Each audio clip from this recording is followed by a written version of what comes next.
Cette nuit-là, quelqu'un a décidé que je méritais de vivre. J'étais personne. Un type parmi tant d'autres. Assez malin pour survivre, pas assez pour comprendre où je mettais les pieds. Et puis il est arrivé. Je savais pas qui il était. Je savais juste qu'il n'avait pas besoin de lever la voix pour se faire entendre. Au début, je pensais que ce serait juste une simple course, comme chaque soir. Mais ma première vraie tâche est arrivée plus vite que prévu. Très vite, j'ai dû m'adapter, changer de visage, devenir un homme. Une lettre, un nom, une affaire à régler. Tout est allé très vite. Contraint de troquer mon cuir contre un costard, il m'a dit que ça voulait dire que j'étais prêt, que j'étais quelqu'un. J'ai plus jamais vraiment été seul.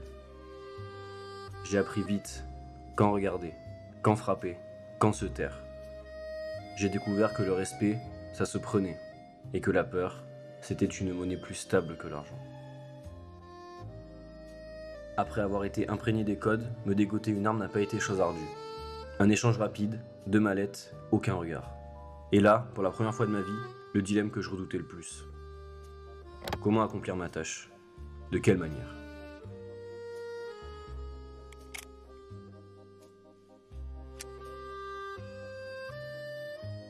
Quand tout est acheté, vendu, corrompu, t'attends pas qu'on te fasse une place. Tu saisis la moindre occasion pour te sortir de la merde.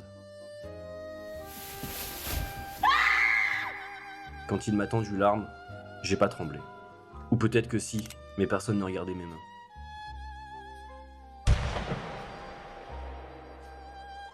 Ce soir-là, j'ai compris un truc simple. La première fois que tu tues, c'est toi que t'enterres. Et en me débarrassant du sac, c'est mon innocence que j'ai noyée. Les nuits sentaient l'alcool, la poudre et le parfum bon marché. On riait fort pour pas entendre nos actes. Les tâches passaient, les valises circulaient, les corps disparaissaient. Et moi je baisais.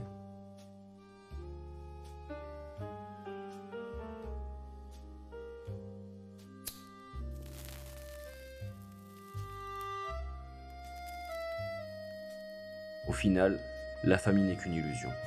Les trahisons sont plus fréquentes que les vraies relations. Ceci n'était pas l'histoire de ma vie, mais celle de ma mort.